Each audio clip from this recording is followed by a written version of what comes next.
Hey everybody, and welcome to another fabulous episode of Sightless Voices Unleashing Potential.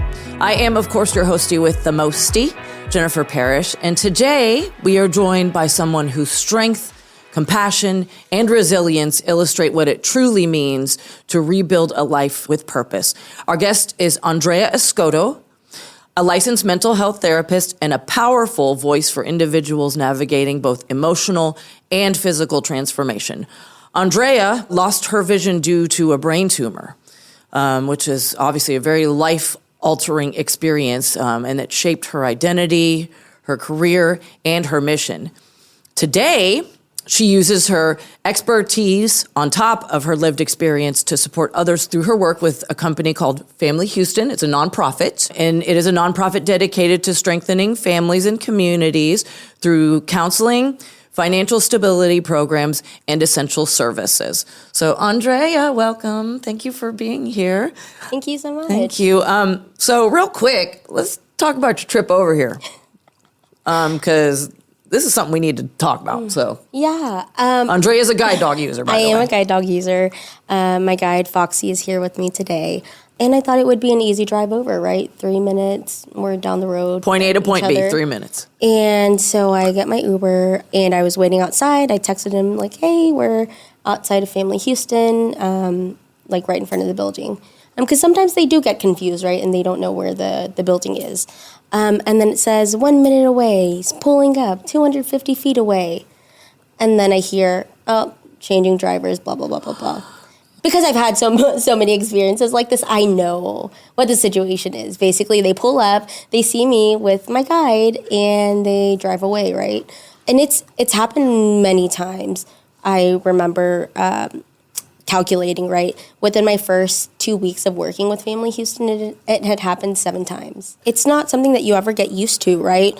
Because it really is just a splinter in your day, having to be running late when, I was on time and I was ready and everything. But, luckily I got here. The second driver was fine. And I'm here with you. So just another bump in the road as a blind person. But Totally. But yeah. And the reason I'm having you describe this is because this happens to a lot of people. I know a lot of guide dog users, man, and these drivers just take off. Mm-hmm. And frankly, this is PSA. I'm putting the world on notice that this is illegal, it's wrong, and it's BS, frankly, and it just really, it grinds my gears. So that's what grinds my gears today. So, yes, and like how ironic that I'm coming over here to talk about my blindness journey and things, and of course, yeah. Well, maybe dog denial. And sometimes things happen for a reason because we do need to put this out there. Because I don't think I've really yelled at the Uber drivers on the podcast yet, and it needs to be said that it's wrong, guys. Don't pull off. Come on, dude. Anyhow, that's my come on, man. All right, so let's get back to the podcast, to our topics of today. Why don't you just start off by introducing yourself and tell us a little bit about your vision loss journey? Yeah, so I lost my sight pretty unexpectedly back in 2018. I was 19, about to turn 20, and I started experiencing just some really terrible headaches and back and neck pain while I was in Chicago for undergrad. It was my first year of college. And so, of course, you go to the doctor. They say, oh, it's just migraines. Log your headaches and we'll see what goes on. Basically, nothing happened. I came back home to Houston, still experiencing that pain in addition to some blurry vision now. And I was working at an immigration law firm for my internship that summer. And that's when I was like, something's up, right? It's not just the headaches or the neck pain, but now some blurry vision. But I went to the doctor again, and they said, we don't know what it is. Here are some muscle relaxants, and there you go, right? Some painkillers. Right. And it wasn't until beginning of September that I went to the ER, and I was like, something is up. We need to get an MRI. Like, something is up, right? Yeah. And I remember the exact date, right? September 12th of 2018. Yeah. My mom and I went to the ER to get an MRI, get things checked out. And that's when we found out that I had a brain tumor. I believe it was an astrocytoma that had been growing in my brain since I was a kid, apparently. Wow. And it wasn't impacting me until this day where I had, or I guess these past months, because of the intense pressure that had been building up due to the placement of the tumor. It was blocking the fluid from draining. It just happened to be sitting on my optic nerve as well as right next to my pituitary gland. So that led, to a 4-week stay at the hospital, 7 brain surgeries. Oh, my God. Really terrible time, but also I didn't have the energy to process it. Right. So it really just went by super quickly. Yeah. And so I turned 20 in the hospital. Yeah. Had a birthday party in the ICU, one family member at a time coming in with cupcakes. And so that was a really difficult time, right? But almost 8 years now, and I look at how my life has changed, how unexpected life can be, but also how beautiful life can be. Definitely. I'm a person of faith, and so all the people that God has placed in my life, to guide me and to help me in blindness, in life in general, right, and through these hard things. And so that brings me, here today, and I wouldn't be here. Who knows, right? Who knows what life would have been like if I didn't lose my sight that September. But this is where life brought me, so this is where we are. All right, and we're going to get into all of this, and your story is just amazing, so I'm ready to talk in detail. But so before we dive into today's conversation, I, of course, am going to describe the set for my blind and low vision viewers. We're seated in blue chairs with wooden tables beside us. Behind us is a white brick wall with blue lighting, and then, of course, we have a neon glowing lighthouse sign. All right, so let's get back into it. So 7 brain surgeries. Was this malignant? Did you do radiation, chemo, any of that? It was benign, luckily. Thank God. Did do chemo the following January to get just the remaining bits of the tumor. But yeah, luckily it was benign. They were able to get it all out. At this point, there's really nothing there. Right. But of course, the residual effects were sight loss, some impacted my hormones, things like that. Right. Wow. So yeah, a lot of things. Pituitary gland. Yeah, exactly. Okay. And then so you get out of the hospital. So I'm assuming they stepped you down and got all the you know what I mean? You got all your brain surgeries, and at this through the brain surgeries, did you lose your vision through the first one? Was the vision loss gradual? How did that go? Yeah, that's the really hard thing to describe because it's so blurry for me. Yeah. I know that right before going to the ER on the 12th, my vision was already blurry enough to where I remember going to church on Sunday and not being able to walk down the steps and feeling uncomfortable. So I was like, let me hold on to somebody to walk down these steps. And I thought, oh, that's really weird. And I think it was a few days later that I went to the ER. And so it was just a very slow transition. I do remember on my birthday only having a pinhole of vision right. In the peripheral, and then a few days later kind of the lights going off. Right. So it's really hard, right, to describe sight loss when it's just, I think for a lot of people before they understand what blindness is, you really just think of it as the lights are on or the lights are off. But there were a lot of in-between spaces during those 4 weeks that I experienced. Today, I do have light perception. I can see some contrast between light and dark. So you see these big lights in front of us? Yes, I can see the lights. Yeah. But it's something I have to pay attention to, right? Yeah. I'm talking to you and it's not bothering me because I'm not really paying attention to it. And I do see slightly more in the left compared to the right eye, but nothing enough to be able to like read text. I primarily use screen readers and rely on accessible technology for everything. Okay. You know, and of course, losing your vision as an adult, like, so myself, I lost I was born this way, right? Mm-hmm. So, you know, I don't know anything different. You guys, when you lose your vision as an adult, man, it's hardcore. I mean, there's grief, there's identity shift, there's uncertainty, there's all of this stuff. So what were the hardest emotional challenges that you faced during this transition? Yeah, I think one of the hardest things was coming to the realization that all my life plans, I'm a very type A person, so all the things that I had planned for and worked so hard for to get to this meticulous life plan. They just weren't going to go the way that I had planned before. So having to become flexible, like by force, was something that was difficult. The isolation and the depression after sight loss. I'm very blessed to have so many family and friends that were there for me, and yet I felt so isolated and so alone. And so yeah, that was definitely something that impacted me. And I'd say that the third thing was definitely the way that I would soon learn that society just views you differently and perceives you differently when you have a disability. And because they perceive you differently, they treat you differently, right? They all of a sudden aren't talking to you at the cash register. They're talking to the person next to you. They say, oh, does she need help? Instead of asking me directly, do you need help, right? And that was just so dehumanizing, right? I mean, I had gotten a little bit of that as a Latina woman, right? Just like there were these different experiences, but nothing compared to, It burns me up too, man. Yeah. It burns me up. And I talk crap to people. I'm just like, I'm right here. Look at me, pal. You know, so. Yeah, you have to. You have to, because you have to be strong. Anyway, things that grind my gears today. Okay.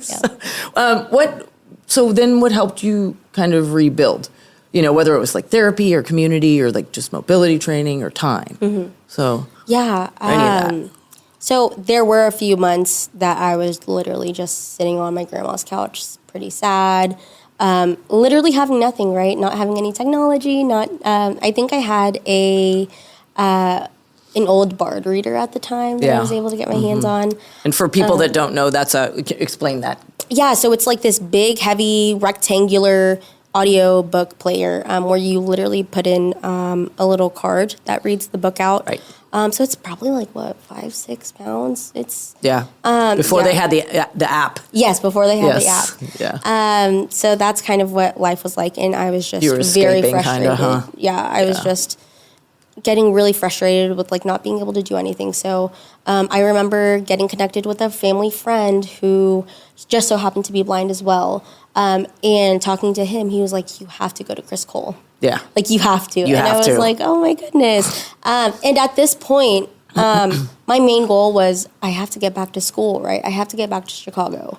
I had worked so hard to apply to these schools, right? Get my GPA high. And so I got into a really great school and was able to go on a great scholarship. And so as a first-gen college student, right, being the first in my family to go to college, I was like, that is my main goal. I have to go back. So I was like, okay, Chris Cole is going to be that door, right, to that I need to walk through to be able to gain all the skills, to be able to live as an independent blind person. Yep. And so I'd say that was huge. Yes, ma'am. Chris Cole's awesome. Huge. Yeah. Shout out to them. And I think always throughout this whole process, right, like knowing that God had a greater plan for me was something that was hard to remember, but eventually I got to that point. And so having the support of my family and my friends, having the right people in my life to look into the resources that were available. Because now at this point, when I'm working with others who have recently lost their sight, or they just don't know what's out there, right? They don't know about all the state and federal benefits that are available for us. And so really being connected was the thing that helps me be able to put that energy into something productive instead of sitting on my couch and being sad. Yeah, exactly. You're a mental health therapist. Did you want to do that before you went blind, or was this because of, the way that your life took the turn? Before losing my sight, I thought I wanted to go into law, immigration law, or policy, sociology. I had always been interested in helping others, but those were kind of the avenues that I was thinking of pursuing. But it was really losing my sight that I recognized how much work needed to be done in different areas. And so I still had that passion for social justice and change, but I recognized that my desire to work one-on-one with people, right? To learn about people's stories and to be able to connect with them and help. And also learn from the people that you're helping as well. And so that definitely drove me to the field of social work, which marries the two, right? Policy, action, research, Definitely. and clinical mental health. And so that was the perfect field for me. And so I took a year off after graduating, but knew, like, this is what I want to do. How has being blind shaped your therapeutic approach? Yeah, I think that's a super interesting question. I know going into it, I know a lot of people had not doubts, but questions like, how are you going to know what a person is feeling if you can't look at them or see them? Yeah. The facial clues and all that kind of stuff. The facial clues, yeah. But there's so many other aspects to it, right? Hearing a person's breath, right? Are they holding their breath? Are they tense? Do you hear them fidgeting, messing with their pants, shaking their legs, right? There are so many other factors that aren't visual. And so I'd say that my approach to therapy is one of noticing everything, right? Asking about the small things and the big things. I think also taking an approach where I understand the person as a bigger picture, right? Not just their current experience, but their history and past, their environment, their community, who's around them, different aspects of their lives. To be able to view the whole person as this colorful, right, image with so much detail. And I think that allows me to have a little bit more empathy for each person that I see. Also knowing my experience in mind, right? As a therapist, you're not really supposed to bring your personal story into your work with a client. But that's always in the back of my mind, right? Like, I know from firsthand that you just have to have the right tools and the right support system and the right mental health to be able to reach your goals. And so I think that helps me to be empathetic and also be very open-minded as well as culturally competent, right? I had many therapists when I lost my sight who had no sense of cultural competency, no sense of what it is like to be a blind person. But even if you don't have a sense of that, at least coming in with questions. I had a therapist tell me, oh, you're sad, you just need to go hang out with people that are like you. And I was like, people like me? Like, what are you talking about? You mean, like, yes, but the way that they say it or the way that they have just internalized stereotypes, things like that, that really drove me to want to be a therapist who is understanding of all clients, regardless of whether I have a similar experience to them or not. Because even in the blind community, we all have different experiences, just like you mentioned, right? Being blind from birth versus losing your sight in adulthood. So different. Even someone in the same exact situation as me is going to have different thoughts on blindness and on life. So, just really coming into the room, empathetic and open-minded. Definitely. That's something that made me laugh. You were talking about people like their auditory cues, like shaking their legs and something. And so I'm a manager here, and so I was interviewing somebody yesterday, and they were like, just perfect interview, but man, I could hear them squirming, like, and I was like, dude, like, sit still in my head, So like there are so many like non-visual cues that we kind of have to pick up on in our respective careers. So that was funny to me. Anyways, sure. So let's talk about Family Houston. What does the organization do, and then what does your day-to-day look like over there? Yeah, of course. So I am a mental health clinician at Family Houston. I am one of 19 clinicians who speak 9 different languages, which this is something I'm recently learning, which is really cool. So we serve just a diverse clientele. We see individuals, families, groups, couples, ages 4 and up. And so our main goal in our approach to therapy is to advance access to mental health care while reducing and removing barriers to care.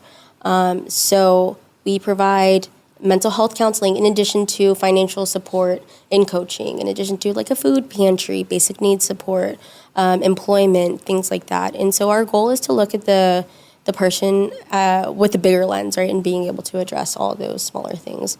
And so what that looks like in my day-to-day is working at our central office, which is located in the Heights, seeing clients via telehealth and in person, providing mental health therapy that is collaborative and really seeks to not only address their needs, but make sure that they're feeling empowered in therapy and learning what they want to learn and reaching their goals. I also am working at a community site called Community Family Centers.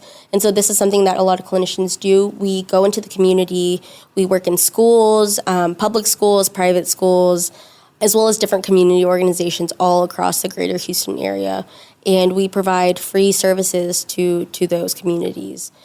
So my work looks the same, right? Providing mental health therapy, but it also might be like connecting people to resources, right? Making referrals to our community support specialists, or if they need a higher level of care, referring them to someone who can provide that. So it's really just working with people to see how I can best support them and how I can help them reach their goals. Definitely. And it's awesome that we have an organization like this around here. Do you want to give out their information real quick? Like, yeah, contact? Absolutely. Mm-hmm. Yeah, so we have offices, main offices here in the Heights at 411 Durham Drive. We have offices all over Houston. But you can go to our website at familyhouston.org to look at our information. You can schedule an appointment there if you would like. You can also call us at 713-861-4849. You can use both of those contact methods to schedule an appointment, right? If you would like to seek mental health counseling. We do accept most major insurances as well as Medicaid and Medicare. And then for those who are uninsured, we work on a sliding scale as well to try to increase that accessibility of cost. So yeah, definitely recommend checking them out for any needs that you might have. Definitely. Okay. Thank you. Thank you. That's going to be super helpful for a lot of folks. So vision loss is often talked about in terms of like logistical stuff, like mobility, independence, all that kind of, stuff. But the emotional impact is just, if not more significant. So what mental health challenges do you see most often among people experiencing blindness or low vision? Mm-hmm. Yeah. There's definitely some overlap, right? Depression, anxiety. But I'd say that the struggles that we as blind people face are unique in that our situation isn't necessarily going to change, right? For some people, they might progressively lose sight, but the sight loss is there, right? It's a thing that we have to accept. So a lot of depression might come from feeling isolated, feeling like no one relates to you, having low motivation, which then leads to, not being able to look into resources that might help you out. Anxiety and fear of going into social environments. Even like just driving over here with Uber, I have now come to a point where I'm able to overcome some of that anxiety, but I know initially in my blindness journey, oh my gosh, how am I going to get out of the Uber and find the door? Even though it's only like maybe a few feet away, that is just such the biggest hump, right? That a lot of people often struggle to overcome. You know what? I still have that anxiety. I still have it. I'm like, oh, dude, now I got to figure out where this is and whatever. Mm-hmm. And then is the driver going to, is there going to be a communication barrier? Because I ask him like, hey, can you take me to the door? Like, I don't care.